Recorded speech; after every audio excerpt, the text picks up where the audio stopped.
Welcome to NefariousCast.com. My name is Joshua, and I'm going to be your host today. We're returning in a series on character. We've discussed a couple of different character traits, starting with integrity, how it is like the hull of our ship. How strong is the hull of your ship? Can it take a beating? Can it withstand the morality challenges and things you deal with every day? Or does it crumple at the first sign of an iceberg or troubled that pops up in your life? We talked about its brother last week, truth, how it affects your everyday lives, what we do, how are we truthful with people? Do we strive to achieve truthfulness in our lives, and are we missing that mark, and how can we do better? This week we're going to be touching on what I consider to be the fuel of the ship, and that's love. So please, before we get started, bottom of the screen there is an email. Please take that down. I want you to send in your emails. I want you to get involved in this conversation. I'm going to continue to pick things until someone tells me otherwise. I would love to talk about what everybody likes to talk about. But until that happens, until we get some feedback, we'll continue discussing the topics that I talk about. There's a link to the YouTube if you're coming in on directly to the website. Please go to the YouTube and like and subscribe that, and and watch the video there. There's a lot of analytics that go into that.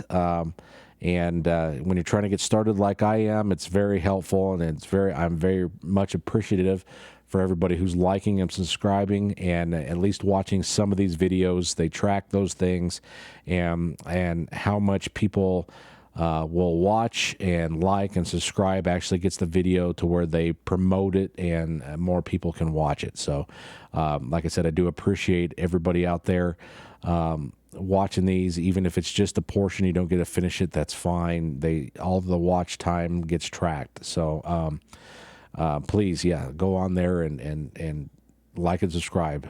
But in getting started today, I wanted to read off, like I have been in previous weeks, the Webster's Dictionary definition for love. I am probably the last person that you should be listening to about love. I'm single. I've been married a couple of times here, and I have a son. If you know me, some of you know me. I have a 15-year-old son, and it's definitely a challenge. It's definitely a challenge. I work a lot, but I would say that older couples who have been in a marriage for 40 years, they're the ones that should be telling people how you do love. But being that we're here to discuss these topics, we're here to discuss the character of love, that it's something we have to talk about. So I'm going to do the best I can, and we're going to get started with that Webster's Dictionary definition to kind of get us going. So they break it down into noun and verb and a few different things. So I'm going to just go kind of quickly through it. If you Google this, you can easily find this and see exactly what was said. But we'll start off. They start with the noun portion. They list 1, 2, 3, and then A, B, and C under those type of headings. So we're going to go through one. The first one was strong affection for another arising out of kinship or personal ties. Attraction based on sexual desire, affection and tenderness felt by lovers. Affection based on admiration, benevolence, or common interests. Assurance of affection. Number 2 on there was warm attachment, enthusiasm, or devotion. The object of attachment, devotion, or admiration. And then a beloved person. And they go and list a few other things as far as a noun, even as 0, or what is it, score of 0 in tennis, things of that nature.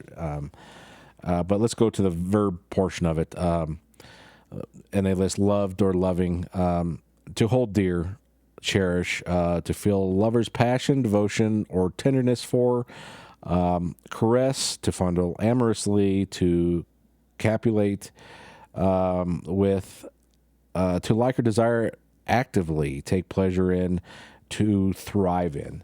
So they list several things that I don't necessarily agree that that's exactly what love is. I think they're bits and pieces of things. Some of them are obviously actions. I think that love, my position on love for what I'm gonna spew out at you here, and in no way, you obviously, if you may or may not agree with this, love is a choice. Love is 100% a choice. You choose who you love. We make hundreds, if not thousands, of choices a day. All starting from when we get up out of our beds. A lot of them are unconscious choices that you're just not aware you're making them. They're decisions for everything: what you eat, what you put on for your clothes, how you think. I mean, they're just all over the place. Love is no different. Love is a choice. You choose who you love. You meet somebody, you hit it off, and you feel this wanting to be with that person more, and wanting to get to know that person, and a desire for that person in some way, and you choose to pursue that. There are emotions, I believe, involved in it. It's not 100% cold.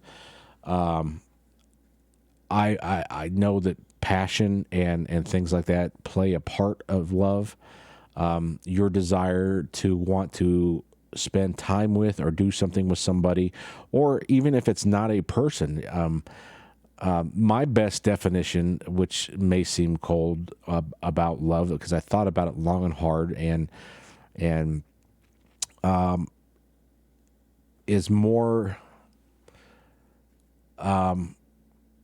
what you choose to make a priority in your life, what you choose to devote your time to, and make, and really, I don't want to say put on a pedestal, but devote yourself to.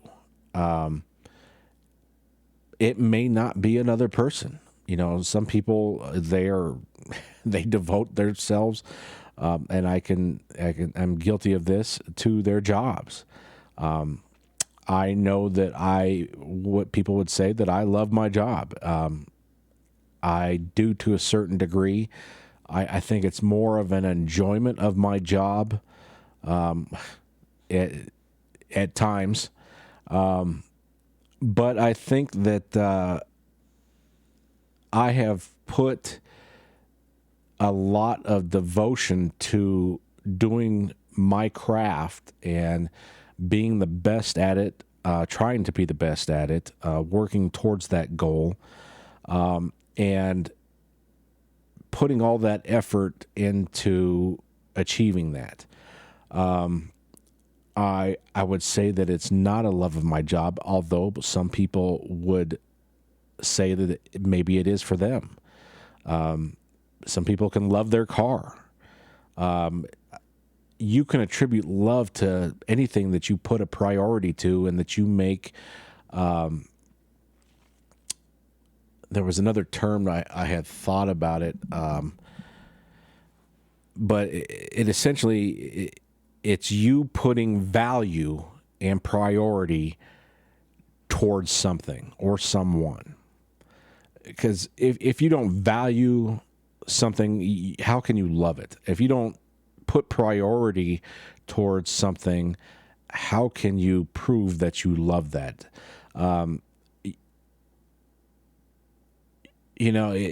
To me, those are the two defining terms for love. You have all these other things that are involved with it: passion, sex. Sex is not love to me. That is how you may express love towards somebody, through passion and sex and that physical interaction and things like that. But do I think that is love? By no means. Do I think part of that definition in there was And there were other definitions online to where there was a lot of sex things. Sexual desire was considered love, and that's not. That's considered attraction and sex and things like that. I think love has nothing to do with that. But the fact of the matter is I believe love is a choice. We choose who or what we love and how much value and priority that we're going to assign to that. And obviously you juggle all these different things to come up with a mix in your life as to what it is. Kids, wife, or husband, or whatever in this world anymore, I suppose. Lions, tigers, and bears, oh my. You choose to attribute your priorities and your value to all these things. And I thought about using those two terms. I have, my little bulldog here, and I thought, do I love this dog, or do I just enjoy him being here? And I know that I can attribute love to him because you really question yourself when you start thinking the philosophical stuff about love. You start to doubt and things, especially when I'm going to read the next portion of what I'm going to read to you, as to whether you're actually achieving love or not, if you're actually loving somebody or something or not, or whatever the case may be. And I came up with, well, if he wasn't here, would I miss him? And the answer to that was yes. So I have assigned value to my dog, and obviously I make him a priority because I have to walk him 3 times a day. I've got to feed him 3 times a day. There, he occupies a certain amount of my day and my thoughts, to the point of that he has become a priority and is valuable. And so under that colder of a definition, I get that it is a colder definition, I do love my dog. Okay. If he wasn't here, would I stop that? No, I would miss him. I think that's when we miss things, when things disappear out of our lives, it shows that you did really love and care for that thing or person or whatever the case may be. But let me read this next portion, because this kind of leads to where I'm going with this. And for some of you, you may not be religious. I get it. I happen to be a Christian.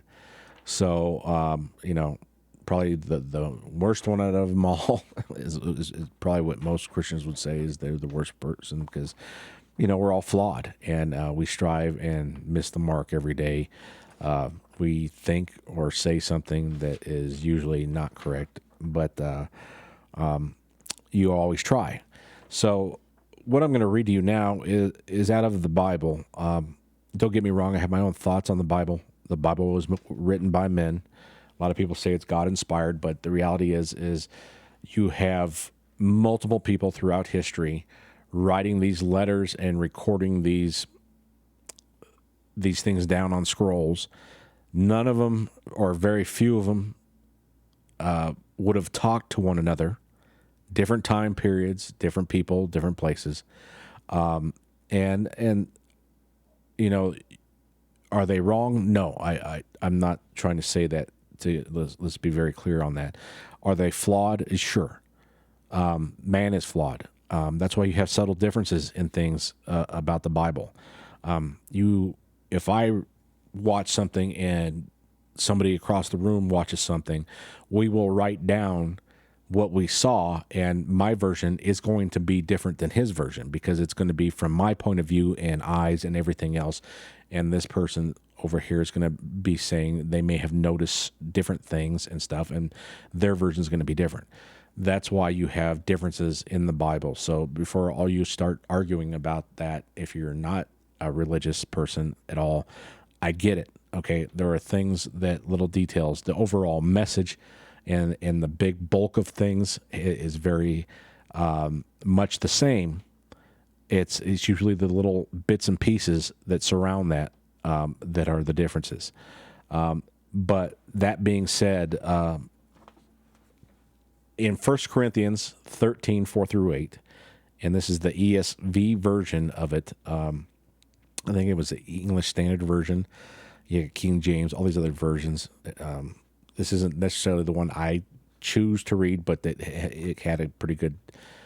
It very much, I don't want to say dumbed it down, but it very much made it understandable for most people. It says, "Love is patient and kind. Love does not envy or boast. It is not arrogant or rude. It does not insist on its own way. It is not irritable or resentful. It does not rejoice at wrongdoing, but rejoices with the truth.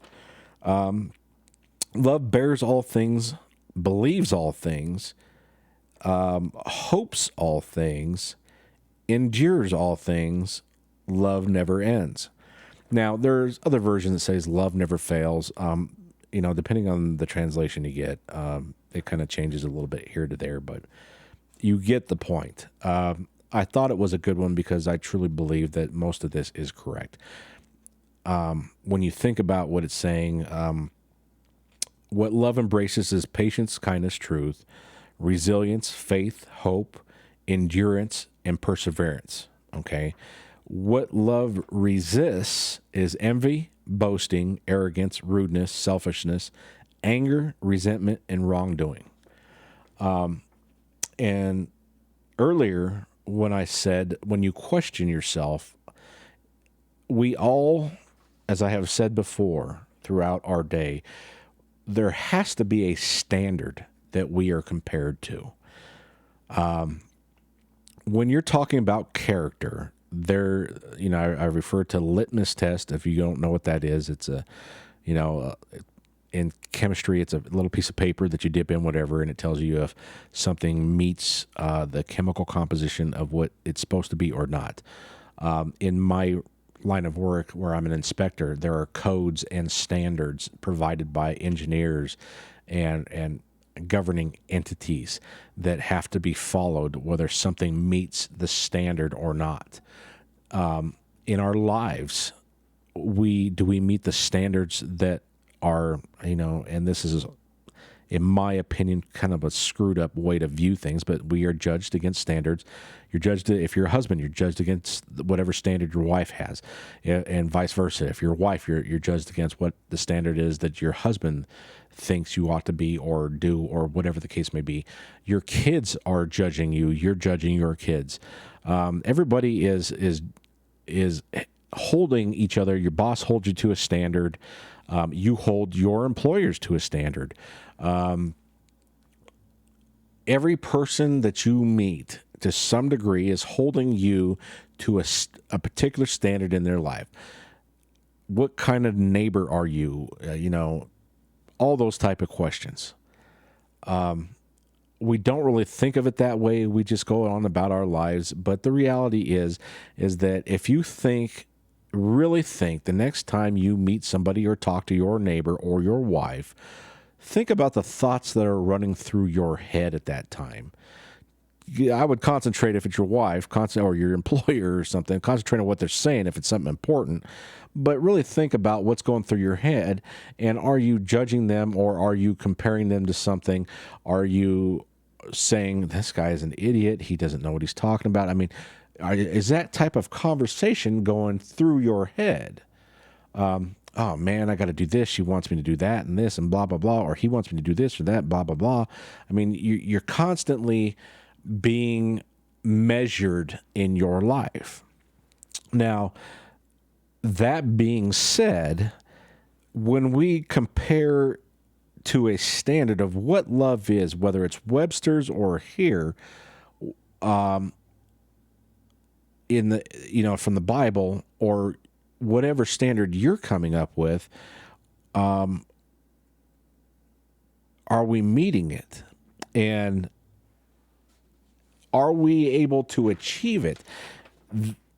Are we able to practice it? Or are we missing the mark?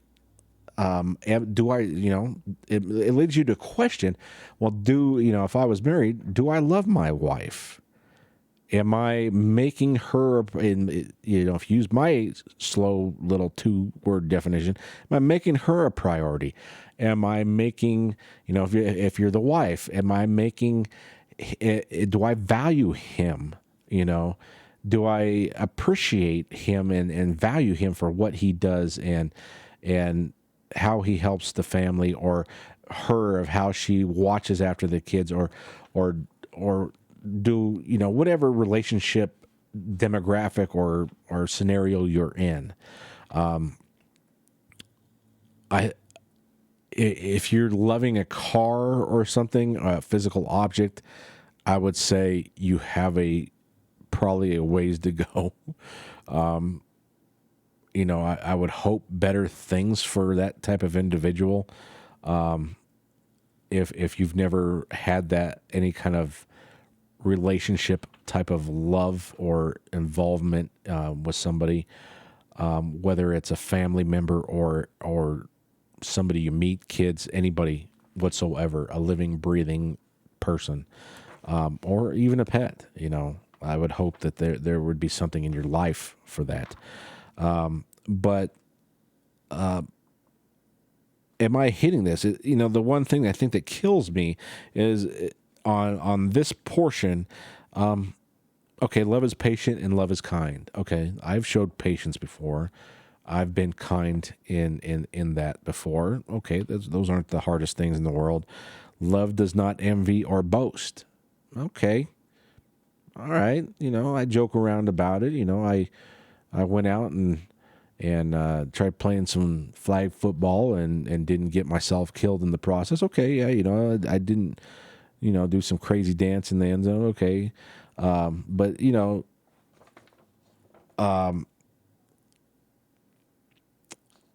do I boast about love? Do I envy about love? It's a little bit harder, I guess. Do you envy when someone else? Do you envy when someone else has a relationship with your other, or maybe you're envying a relationship in itself? There's it's pretty tough.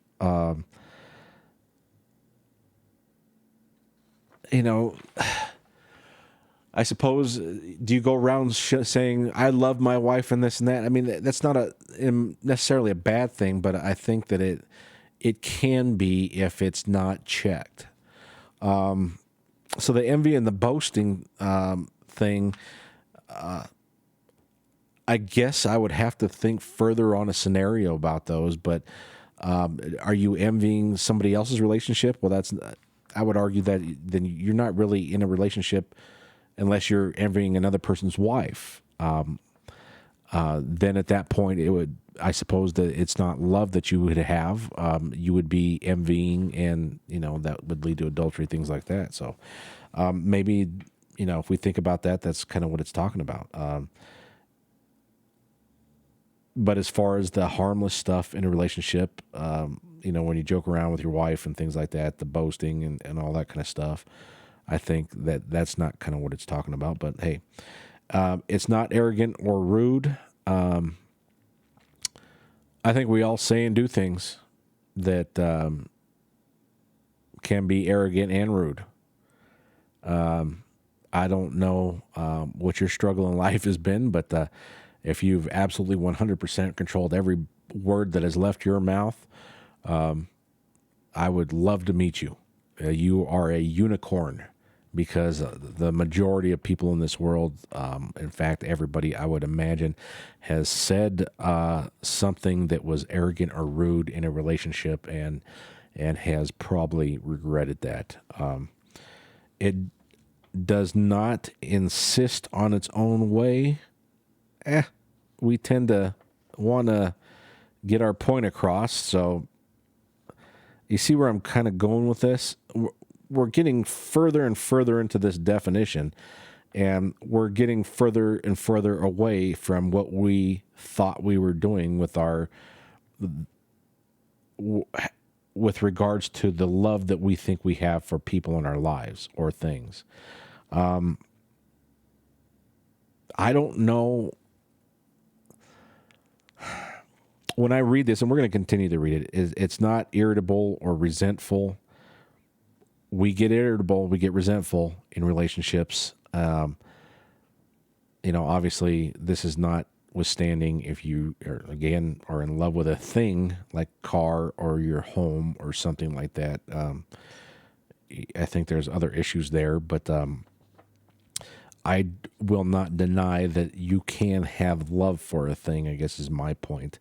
But you see, we go through all these things and you start to question, do I not love the person that I'm in a relationship with, or do I not love my kids, or you start to just question yourself because we don't meet these at times. This whole paragraph of what the Bible says that love is, or at least what the person who wrote Galatians or Corinthians says that love is, we don't meet that standard as it is given as a whole here. It does not rejoice at wrongdoing. Okay, well, that's easy enough. Nobody really rejoices at wrongdoing. In fact, especially if you're the person who is being wronged, but rejoices with the truth. Okay, well, that's easy enough, unless you're cheating on your wife or your husband or whoever else. Love bears all things. Okay. Yeah, I could see that. Believes all things. I can attest to that one. I've always believed everything that, I was being told by relationships that I've had until proven otherwise. And that's usually how you get hurt or you get disappointed or whatever. Because you're believing that the truth is what that person is giving you. That's an important thing about truth. Hopes all things. Yeah, absolutely. You hope that things turn out great.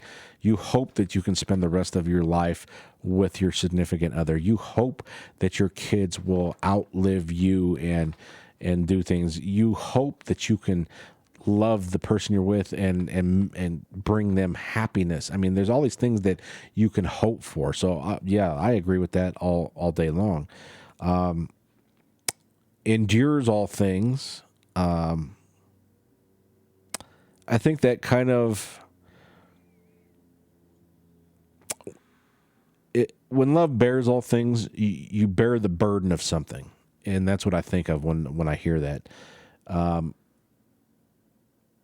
So, yeah, you're taking I guess, the proverbial bullet in some way to endure, or actually, the bears all things. You're taking the proverbial bullet, but the endures all things.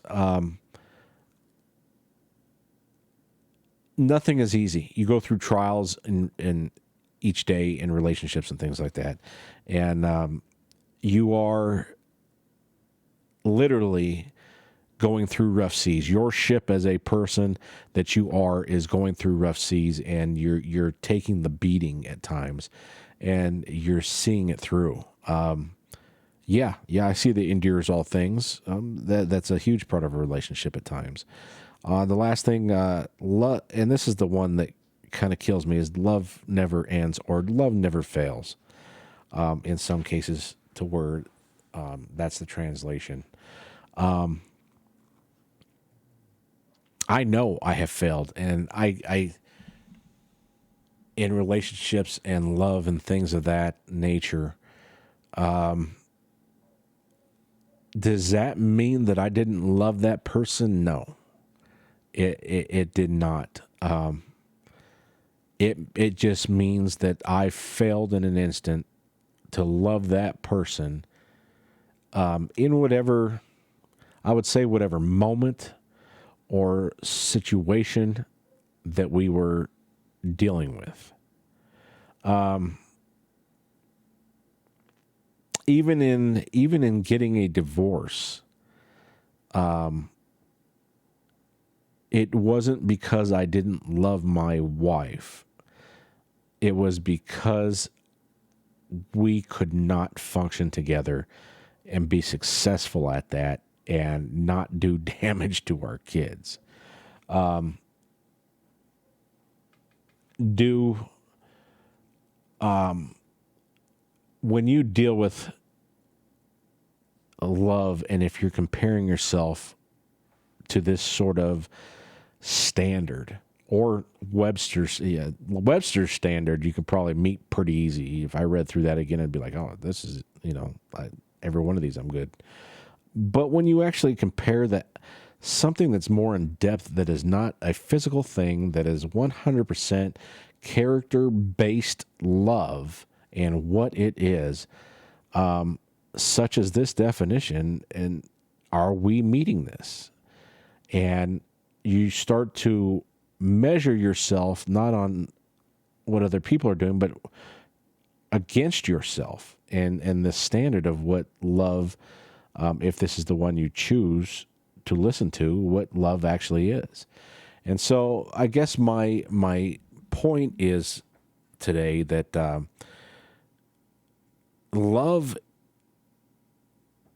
is the fuel of the ship, because you can't continue any further in life if you don't start assigning priority and value to things in your life, things or people in your life.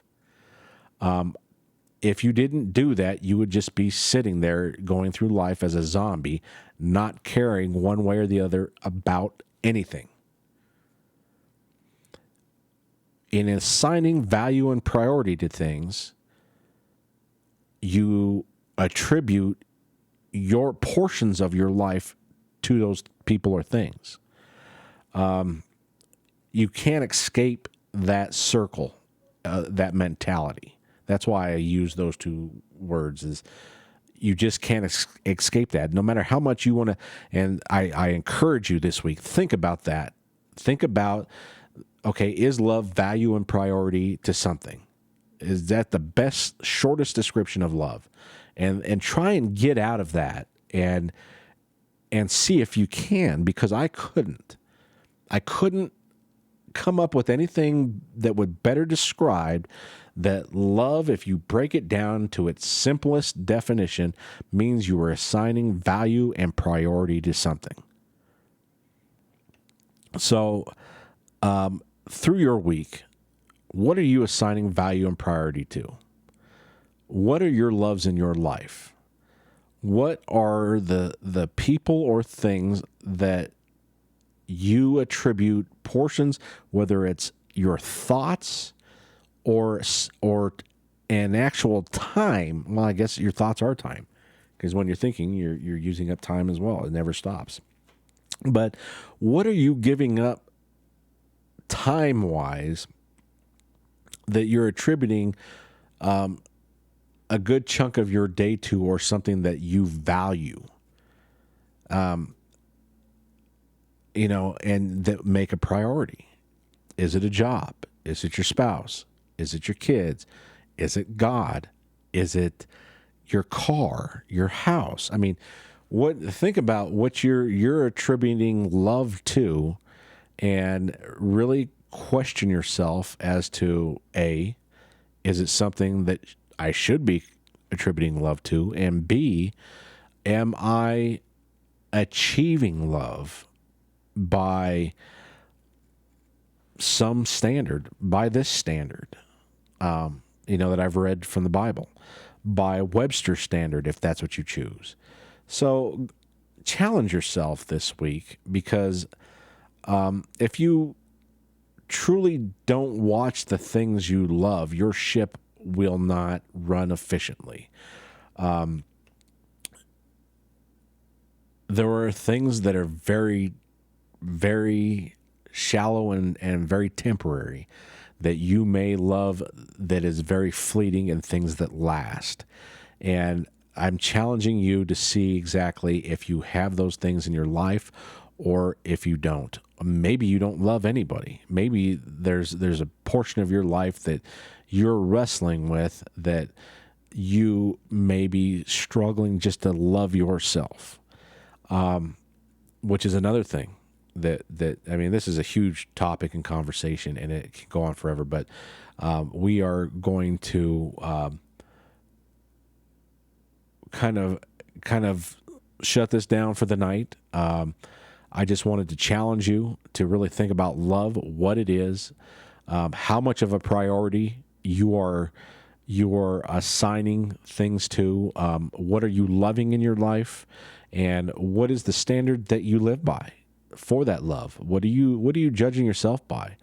I don't, I would hope that you really don't care what other people think, and you come up with your standard, and you choose to think for yourself. But the reality is that other people, whether it's God or your spouse or your kids or whomever, family, friends, they do play a part in that, and help you to develop that. They're part of character is you develop character sometimes through other people or engagement with other people, and you are taught character and morals and things from other people, and so you're really constantly just building yourself. And but what are you building yourself with? What kind of what kind of parts are you building your ship with? Are they solid and good, or are they cheap imitations of things? And that's kind of why we're addressing these characters, the character things. So, like I said, this week, really think about what you love and how you love it. Are you achieving it? Do you agree or disagree with what I said? Please use the email. Write in. Let me get your thoughts. We can discuss love further. I'm trying to do a different character trait every week. And we can even deviate from the character thing if you guys start coming up with topics. So, write in. Let me hear what your thoughts are. We'll discuss it further, and we'll try and communicate with one another, which is something that people just aren't doing these days. And that's why we're here, is to talk about this, talk things out. Let's figure it out as a people and try and just make things better in our lives. So that being said, I want to thank you for listening and watching. Like I said, please use the emails. Go to the link, YouTube, watch the YouTube videos as much as you can. Please like and subscribe. And we'll be back next week with another character trait. And that being said, I'll see you when I see you.